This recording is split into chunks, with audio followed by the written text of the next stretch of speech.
Hello guys, and welcome to the new episode of my compound series. This episode will cover the compound named Bradley and Craven Brickworks. Before we go inside the compound, let's talk about these ruins. The first thing to know is that all this oil on the ground is very flammable and you don't want to stand here when it's lit. From here you can see the whole compound clearly, but the enemy can shoot the yellow barrel or directly the lantern and turn this place into hell, making you also lose 25 HPs or maybe more because of the burning effect.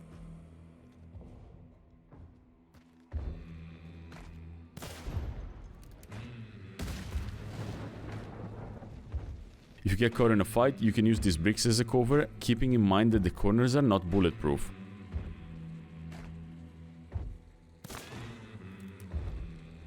I've seen a lot of people trying to use this crack right here as a cover, but the truth is, the enemy can clearly see your head peeking from here. This side is also relatively safe to use as a cover, but you got to be careful if you try to run away behind the ruins. It's very easy to get stuck in the sink in the wooden planks.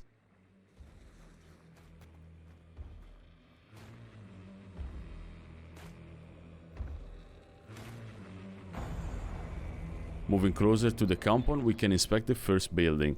This little house is completely made out of wood, and it can easily be turned into Swiss cheese with any bullet type, killing you in the process. Outside the building is a fence wall that for some reason gives the people the idea that it's safe.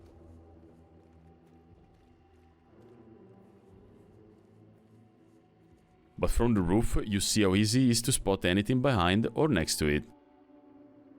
Do not hide behind there. Going inside the compound from this wall bridge is always risky. The first reason is the oil on the ground, and the second reason is the guy crouching right there in the corner. Rarely you see someone sitting here, but it's most likely not gonna happen because pretty much everyone knows that wood is not bulletproof, right? This deposit is full of cheesy spots, and the first one is right here, behind this dirt hill.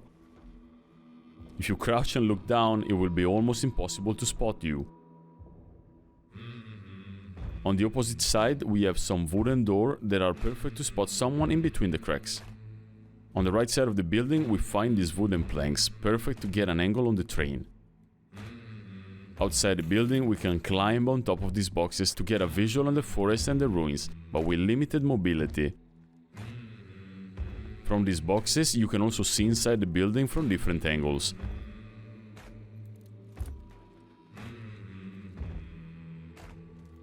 Let's talk about these bricks. And let's talk about the fact that yes, they offer great cover, but they also limit your movement a lot. So the smartest thing to do is to use them as a cover without going on top of them.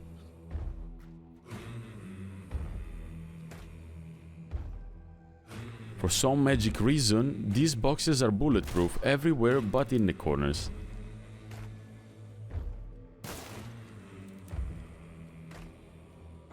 Now I want to talk about a common mistake.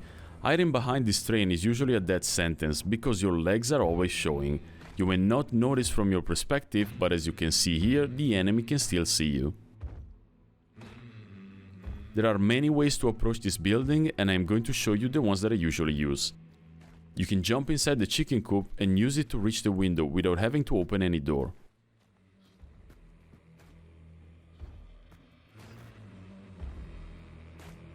As you can see, the doors have a lot of gaps, making it very easy for the enemy inside to see you. If you go on the roof, that's the first spot you need to check. And if that one is clear, check the other spots from this crack, but please avoid crouching.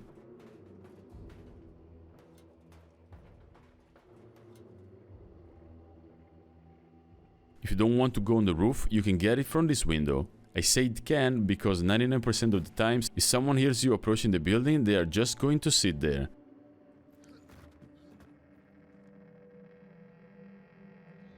This window is also a very dangerous spot. You can also try and open it and close it fast to bait your enemy to pick it.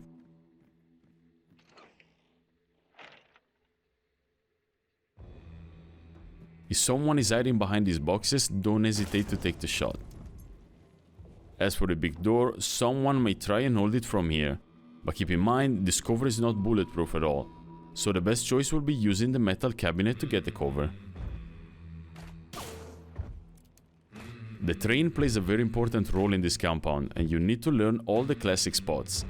The train is made out of wood and doesn't offer a great cover, but it definitely offers cheesy angles on the sliding door right there. It also offers a perfect angle on the boss lair window, making it very easy to take down someone picking that spot. Right behind the train, there is this little ladder that allows players to jump inside the compound without using the main entrances. One thing that you should do is securing the staircase with some concertina traps in these corners. Inside this gate, there is usually someone trying to cover this side of the compound, and my advice is to not engage in any fight here, because the guy inside may be pre-firing inside the gaps, but you're going to hit the metal bars a lot. Once inside, let's examine one of the cheesiest spots in the compound. From these boxes you can get perfect angle on the roof in front of the boss lair or the main entrance, being practically invisible. This window is a bit difficult to use. The only smart way in my opinion is to do a quick peek and go back inside, as for the enemy it's very easy to focus your upper chest from all around the compound. Next to this window, we can notice that the wall is made out of wood and it has very good angles on the red door. As for the red door, most of the times you don't even have to open it, thanks to the white gaps that are there.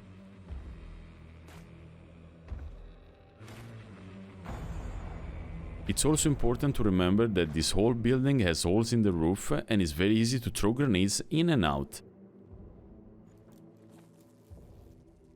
Before you rush this entrance, you should always check the gap in the boss lair from the distance.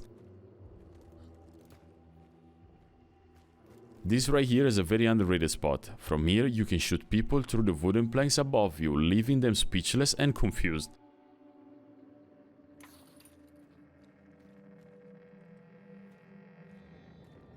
Unfortunately though, you cannot throw anything inside.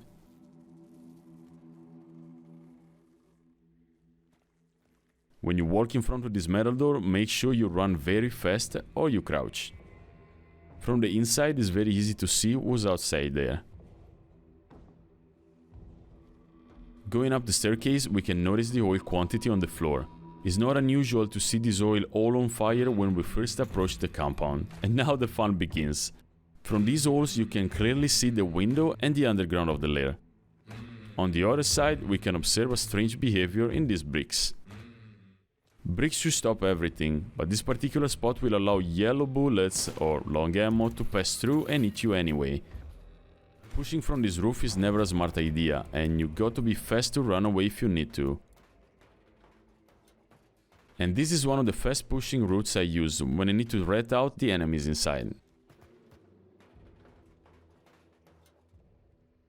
But it's when we get to the very top that the real fun begins.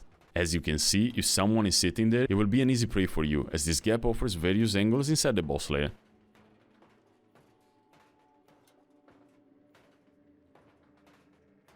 On the other side we have a similar gap, a very good spot to pressure the people inside or to take them out immediately.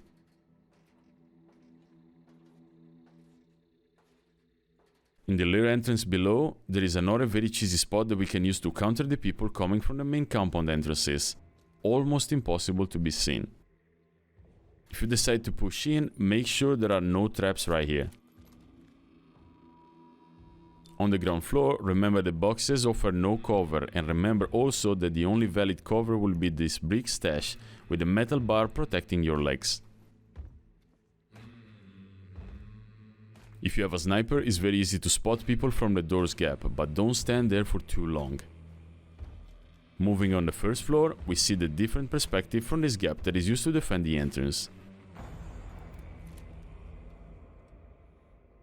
And before we move further, this spot is the secret spot to defend the slide. Great advantage. You notice by now, this compound is full of spots like this one, and if you learn all of them, you will have no problems in defending or attacking. Usually this door is barricaded, but if they break it and rush in, you can use this spot not only to shoot the enemy, but you can also set them on fire with a single bullet. These boxes hide another secret though. Thanks to this spot, you will be able to shoot the people in the forest, taking advantage of the metal cover. This side of the compound is really full of surprises, and this hole right here is the perfect spot to stop the enemies from going under the lair. Keep also in mind that this wood plank will not stop any bullet. As explained earlier, these bricks are very dangerous and you should never stay in front of the hole, as some of the bricks are not bulletproof.